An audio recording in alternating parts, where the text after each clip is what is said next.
You are listening to The Root of All Real Estate with Panos Liveris. The only people that delivered, and I respect and everything, and I'm not lying, was the gentleman over here with him and Mike. Those two, out of nowhere, I did a thing with Mike. We were talking. Then I never heard of from him. I'm like, okay, maybe because I didn't do my exam final, whatever. Then out of nowhere, I receive an email and then a call. Are you going to come at Atwater? I'm like, yeah, but guys, I'm just letting you know. I don't want to intrude, but I didn't get my license. Doesn't matter. I go, excuse me? Doesn't matter. He goes to me, yeah. He goes, I want you to come. I stood in shock. Yeah. And from that time, I decided, I go to myself, you know something? Why not? Then I didn't say nothing. I came.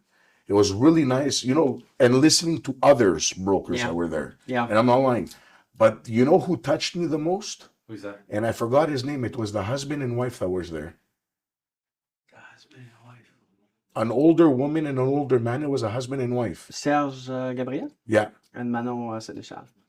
They touched me more. How so? Because when the gentleman goes to me, are you new in this? I go to him, yeah. He goes to me, do you know where you are?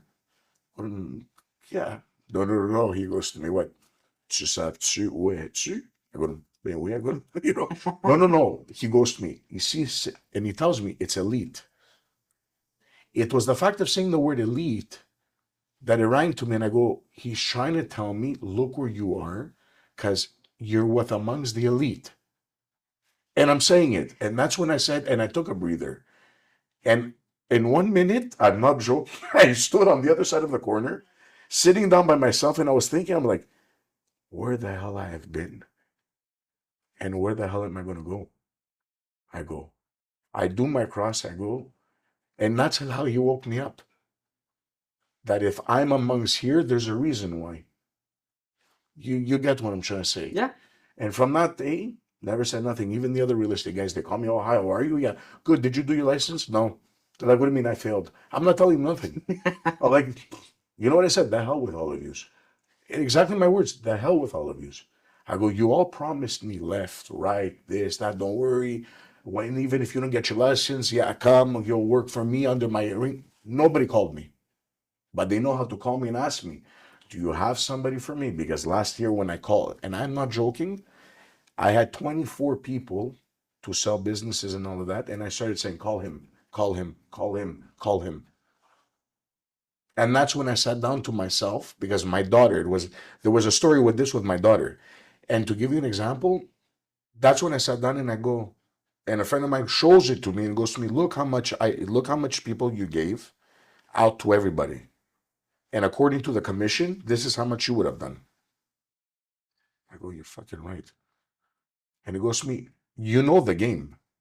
He goes, Peter, why don't you walk into it? And he actually took me out, but him, he didn't want me to go with his company. I think he wanted me because he knows that I'm a type of person, I don't ask for handouts. I ask for respect in return. So I will not go to somebody that knows me. I rather go to somebody that doesn't know me for one reason. People that know you will not teach you the right way. People that don't know you and you're entering in their field like your home, because this is your home, will teach me the right way. If I make a mistake, you will tell me. Them, they won't. Let him lose it. Let him lose his license. You get it? Because everybody's out to get everybody. Yeah. I mean, it's one way of looking at it. I get it, though. You know what I mean? I could be wrong. No. But I look at it differently, I guess. That's your experience. And open-minded at the same time. That's how I see things. So let's backtrack here. Sorry. Because this is fantastic what you just said. Because you met with Mike. Yeah. What's your background? Oh, where I come from and everything. I owned restaurants. My first restaurant, I was 17 years old. I owned La Bas Province in Blainville. I bought the land there. I was 17. You bought the land at 17? Yes.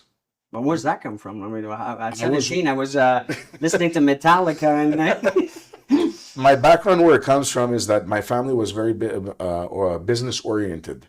My father and my mother, they had restaurants and everything. I was going to school. I didn't like school that much. I'm not lying to you. I didn't like it. I didn't do CGIP or university. That's right. I didn't even get the high school diploma. Now, how I got this was a 360 on my face. So to give you an example, that Because of that, I didn't want to go to school and I wanted to leave from school. I told my father, I want to quit school. No, no, no. My mother didn't want me to leave. My father goes, you know something? I have no problem, but you're going to work. But you're not working for me. Yeah. You're not going to work for our restaurant. I want you to understand the workforce. So I'm like, okay. So at that age, I was like 15, 16 at that time. And at that age, I ended up working at the school board. Of all places. Yeah, I went to go see the school board. So I walked in and I saw Mr. Corner Cook and I asked him and he's like, okay. He goes, you seem like a decent person. He gave me a chance. From there, I ended up as a busboy at another restaurant. So I was working many hours there, but there I was making good money as a busboy. But in our time, how they say, It was different. it was different, the money. It was very clear, more money, hefty money. In other words, I was telling my boss, don't pay me. The tips are paying me perfectly fine. So, Great employee. He We might. looked at me, he goes, okay, so what do you mean? I go, look, if you want, take the tips, yeah, pop it into my pay. I go, I have no problem. So then after when that happened and everything, that's when I slowly, my father ended up asking, you should open something or whatever. And that's how I ended up in Blainville. I ended up finding the building So I you had created. enough money put aside to buy a piece of land to Yes. then open, because that's a lot of money, Yeah. The other backup was also my father, my mother, and all of that. And then it became more a family business instead of becoming mine type of thing, which it's perfectly fine because everything you built in life, I say it, and especially when you have your mother, your father, your brother included, I'd say that it becomes a family business. That's why people that know me, they will tell you that even though we know that he controlled, yeah, he will never say that. And I'm not like that. I say family. Why? Because we all did it together. Yeah. You know what I It mean? was a team effort. That's it. Like I was there from morning to night. The next day, my father will be. The next day, me, yourself. So it's like we were all there, and also confidence towards the client. That was the most important for us. Why? Because as long as the client sees one of us, he feels comfortable. Oh, I can go there. Don't worry. He's there or he's there. Perfect. Okay, I know the restaurant's clear. Because other restaurants you go, it's very rare you're gonna see the owner there. Half of the time, the owner's Yeah. buddy, I know. bar. I He's know. gone. So I found it nice that way that we So did. how many years did you do this for? I was doing the restaurants for 25 years. Okay, so this was one of others. Yeah, and then I opened up L'Assomption, La Bas Province on Félix Leclerc, the school. I opened there the La Bas Province on L'Assomption.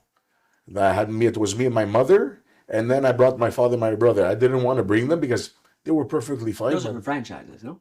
Well, that's the tricky part with this. I was independent. I had the go from the original owner that passed away, a letter that stated he is permitted to do whatever he wants. So you didn't have to buy, or No. you weren't imposed to, No. to do certain things, like No. all the other Yes, franchisees. I did not. I was independent. I kept the logo, the map of Quebec that you see here in the West Island. That's the original But logo. you could buy your supplies from anybody. That's exactly it. I was not buying it from where they were telling Yeah, me. yeah. I was buying it from where I decided to go. And half of the time, even the clients would freak out because they would say, there's a difference your restaurant compared to his. And I would tell them, of course. And my clients would tell me, oh, where can I buy the meat? And I would tell them, go to 440 Colfax. That's where I buy it. They're like, I'm not a person to hide anything. No, Why? I thought more for the actual profit margins, because if sometimes I'm Yeah. going to generalize here, but certain franchisors, they insist that you use this supplier or that supplier, and you're kind of stuck with the price Yes. per unit, and then there's no maybe you can get it somewhere else for a bit cheaper, so your profit margins increases. But so you didn't have those restrictions at all. No, I didn't have that. The only paper that we had was he is permitted to use our logo and our name independently, or if he wants to, I can get it from there. There are suppliers. That I didn't. I got it from ION. Did you own the land on the second one too, or the other one? No, the other one I paid rent there. The other one I was paying rent. The other one was perfectly fine. The gentleman that had that place, Monsieur Leblanc, was a gentleman. That's one guy, I gotta admit, I have met a lot of people in my life. He's like the fifth person, respectful. Respectful gentleman. To this day, I have nothing to say about this man. I get along with a lot of business people because growing up at 17, right? You get to learn and hear, other people, right? So Yeah, well, if you pay attention. that's it. Me, it was different because the older crowd was coming to the restaurant because they wanted to find out who's the 17-year-old that everybody's talking about, that all of a sudden the father might be there, but the 17-year-old is controlling. So the old people, and you learn from them, the ones that are smarter. The other ones, you know, who was like a traitor or who was what, you know, just to Yeah. bash you down. And that's why I was like, okay, I know not to listen to him, and him. You know, like I knew everything. So you built all these restaurants. Did you sell them or you Yeah, kept no, them? no, I sell them. If you're here, it's because you're taking your career seriously. Etienne Mellor will help you get to that next level as long as you're willing to do the work to be able to get there. Now, whether you're a divorced person, whether you're retired, whether you just started out, you know, you might be young, you might not think that you have what it takes to get to the next level, there's something here for everybody. So he'll take the time to show you the ropes, looking at it not as a teacher versus a student, but more as a partnership. And by doing that, you'll be able to get the results that you're looking for. He's always hands-on. He's always willing to do the work and to show you how it's supposed to be done. So it's not an opportunity that will last forever. Take the time, click below, fill out the form. Follow us and find out how we could be instrumental in your success. Where'd you go from owning restaurants to wanting to become a real estate broker? Where it happened was when I sold that restaurant, I opened up another one. After those, because I was opening, closing, opening and selling, excuse my expression, and going to and finding out with the documents and all of that, some people, I found it that it was interesting learning more. A friend of mine got into a real estate at that era, and then he invited me with him. He's like, come with me. I go to him, why? You know the restaurants better than I do. I go, okay, because I'm getting a restaurant. I need you. He goes to me to write me down the machines. Okay. He's gonna sell a restaurant. Yeah. So he wanted your expertise on. He goes to me, you're the only one that can write me the machines and know about these things. Me, I don't know anything. So I went with him while he was selling it, just to write the machines down because that's what you're supposed to do, they were saying. So according to him, listening to him and then listening to others and everything like that, I didn't want to do it at the beginning. I was afraid. It wasn't only that. It was more that I didn't have a high school diploma, right? Because to get into this field, you have to have the I think, diploma. yeah, or something of The 10s or the one or the other. And look, I'm 44 years old. I know that I'm old mentality in a way, but it's like, am I really going to put myself to the push to do that? To get my diploma at this age and this and this? So what made you jump in? And It was a person very dear to me that pushed me in this. And then my daughter, because she failed an exam. And I got thrown in my face in the car. Meanwhile, telling my daughter, do you have something to tell me? She's like, no, do you really have to? And then her mother telling me, I go, do you have something to tell me? No. And she hangs up. I go, tell me. I go to, because I heard that. And then she's like, yeah, Daddy, I failed my exam. So I was telling my daughter, you know, Athena, you need this, you need the diploma. So in her, out of anger or whatever, she told me in my face, well, Daddy, you shouldn't talk. You don't have one. So I'm like, okay. So I didn't say a word. I called JFK. way to go. It's a good. And then, but before her, there was somebody very dear that really pushed me in. And I was planning to do my exam, to do the diploma, but wasn't sure, wasn't this, wasn't that. You know, due to a lot of things I had to do in my life. I had to change this, do this, the working, the this, the that. Like, you know, everything becomes mind-boggling because I'm separated. We talk about this all the time. Change is not what we prefer to do because it's uncomfortable. And so this must have been extremely uncomfortable. Yeah, it was, because when I went to go do the exam, like when I called it in, it was really 2014. If I would have done it before 2014, I would have only done my secondary 5 when I had left. Okay. But because the laws changed, you have to do secondary 1 to secondary 5, the exam. Oh my God. All right. So for 6 months, I was doing secondary 1 to secondary 5, studying it morning to night, morning to night. And when I finally passed it and I got it, my daughter, when I told her, oh, my room, I go, did you go see the diploma? So she went in the room and she looks at it. She goes, oh, and I go in her ear, you better get me yours. So tell your mother, I got mine. So you were leading by example. That's it. You know, and other people influenced me on that. That I gotta admit, they influenced me. So then at that point, you're thinking to yourself, well, now I've got my diploma, Yes. or diplomas. I'm gonna do the real estate course. And I that's what bet happened. you that was easier than the actual high school stuff. Oh, yes. Oh, a little bit yes and a little bit no, because working in the morning and then leaving work to go home, because between 6 to 10 you're studying, right? So I had the computer on as the teacher was talking, then preparing food for the kids to eat, then to sit down to pay attention. By the time I finished to do the homework, I was like on a 360. But out of all of this, it came out in a good way because I passed everything and now I'm going to do the final one, right? So when is that? On September 9 and 10, Okay. final, we're going to do it on there. So I go to myself, you know something? I couldn't stop at the diplomacy. I had to prove what it's good for. To approach my daughter and to tell her, in your generation, you need to go more than stop there type of thing. Don't quit. Yeah. Keep going. And she saw it till now, and I'm proud. Everybody that knows me well said it. They were all surprised that he's going to do it. But like I said, the angel behind me was the one that pushed me to go. So I was happy about that. I was really happy about these Well, things. that's a great story right there. Yeah. And if for anybody that's watching this and thinking, "Oh, I can't do it," or coming up with all kinds of different excuses for the reason why true. they can't do it, then that's inspiring. Well, 44 years old, right? Would you like? I don't think a lot of my age would have went back to school. Well, it's a lot. I mean, you have kids. You're mentioning kids. You have work. You have other responsibilities. Everybody in the class, I was the oldest there. I was one of the oldest there because there was another older lady than me, but her kids were all grown up and gone, right? So Yeah. she was doing it. More time. But me, I was the only one that at that age, if you think about my age, having kids at that age, It's a lot. I go in, half of the people in there are Are you college. going to do this full time once Yeah. you have your license? Yes. You've Yeah. So everything else has been taken care of. All the other obligations, meaning businesses, Yeah. restaurants, and this and that. I'm no longer in them. Okay. I am no longer in Okay, them. okay. The only thing that I'm in with them is that they ask me questions like owners. Peter, I want to change something. Can you come and help me up? I go, what do you mean? What do you want to change?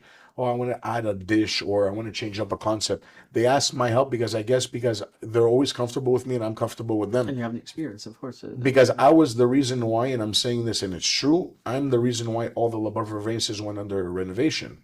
Because the one at Louis Philippe Picard, everybody thought it was a cage au sport.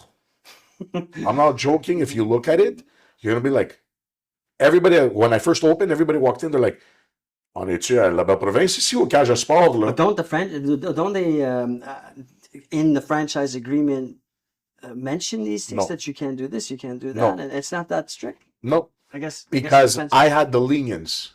I had the Oh lenience. yeah, okay. That's the true, difference. you said that. Other people had restrictions, and not. I know that a lot of them in this field had and didn't have because their head office will be like, I don't care what you do, but as long as you're buying from us and as long as you're paying us, you understand what I mean, Yeah, type yeah, of thing. of course. So it can be a hole in the wall. I don't care. There's less restrictions. So you're going to be doing commercial also at some Later point? on, yes, Okay. later on, I want to do commercial. I said at the beginning because according to what we have to do, the following says residential, and it says then you can do commercial. So I'm planning to do first the But residential. what do you think? I'm a real estate broker. What do you are you thinking more residential Yeah, aspects? Yeah, you know that also. I always say this, but residential real estate, everybody needs a roof, right? So everybody's That's a it. potential client versus commercial. It's more segmented, smaller. yes, I agree with that. So you can do both, but I think the residential side of thing is a great way to start. A great way to just experience that. Hey, everybody's a client. Everybody that you've ever met in your life is going to be wanting or will have a need to buy, sell, Yes. invest. So it's a much easier way to start in the business. I find it the same way as you. Everybody needs a roof on their head. Commercial, what I have noticed with commercial, even from then till now, commercial is today or tomorrow, but not next week or the week after. It's like one hit wonder type of thing. But you know what I mean? It's very, and especially in Quebec. In Quebec right now, it's more restricted because in order to open a commercial business, like a place like this, not only they're asking an arm and a leg, they're asking you personal to the point they're asking for your house. It's not not everybody's going to take that risk type of thing. No, but most entrepreneurs will. Yeah. That's why they're financial risks. How much time have we good? Or are Sorry. we going over? So I usually like to ask you for if you have a question for me. Because you got to meet Mike, you met my son Sam, you met most of the team, but we didn't get to meet other than right now. Well, briefly at we said hi, but is there any questions that you may have for me? The only question I have, sir, is that The only question. the only question, I'm not lying, It's gonna be a tough one, is that and we're gonna cut here. it's more like to understand What? your spirit because I like your vibe. I want to understand that. Understand it? Yeah, because I feel like not only you own the company or whatever, you're more like a motivator. Like you'll motivate somebody. Well, I think that it comes with confidence. It comes That's it. with success. It comes from having done. See, I'm sure that if I said to you, I want to open up a restaurant, you would have that same kind of energy, I think, because you've done it for X amount of time and you've done it with success. And you would, if you enjoyed the building your business part of it, you would want to share that with someone that's enthusiastic and just wanting to start off in the same industry that you were a part of for so many years, 23 years for me. So anybody that comes in, I feel excited about sharing what I had to go through, my mistakes, and to think that I can have an impact on your results and to speed it up, or to have a to facilitate, for me, is a great feeling. Like if you come back in 5 years from now and be like, this is the best thing in the world, I'm so happy, I want you to say, a big part of it was Etienne helped me out. That's exactly Got it. nothing to do with money. No, that's what I'm trying to say. Not about the money part. It's the way that you know how to push a person. That's what I liked about. Well, it starts with yourself. Yeah. Too. I mean, Too. I'm like that with me. I do it for me, right? A lot of the things I do, the reading and all that, is for me. I want to feel a certain way so that my energy can be transferred. I don't want to be surrounded with negative people. We were talking about that earlier. That's extremely important for me. The people that are in the team are important in the sense of their energy, because the environment you're in is extremely important. You can be a seed in the desert with water and shade, it won't grow. You could be a fertile. True. You have to have the right environment. True. And so I want to be that right environment, and it's important for me. So it's important for my my community. You're perfect. I mean, I'm telling you, I listen to you a lot on the Instagram. Out here, it's 4:40 in the morning. I think it's really, I'm like, man, I gotta do this. And I started waking up at 4:40 in the morning. But you see, you said something about your daughter, about the certificate and all that. You're leading by example. I want to do the same thing. That's what I I'm mean. not a talker. I'm a doer, and I show and do what I record everything, so I put it out there so you can see that I'm not just saying. Exactly. I'm doing it. I'm exactly when you started saying 4:40 in the morning, you were saying that, oh, you have to get yourself up. I go to myself, you see, I go, this guy, I have to understand. And then I started waking up at 4 o'clock. I go, he's You right. get it now? I got it. After 2 days waking up at 4 o'clock in the morning, I'm like, he's right. Compared to what I have done in the morning till now that I'm gonna have to go to work, I go, half of the thing is done. It's an unfair advantage. Yes. It's hard. It is. Oh yeah, it is. It's a struggle. You slowly, day by day, like it's been what, 3 weeks that I've been doing it at 4:40, 4:45 in the morning. I've been waking up. I'm like, okay, I got this now. And if you post about that and I post about that and I see your post and I'm starting to slack off or feel like, tomorrow, you know what, I'm not going to, for me, that motivates me. It's like, oh shit, no, if he's doing it or I see it, I'm going to want to keep on going. That's it, man. That's all. Simple. Done. I really thank you guys. If being honest with you, I really.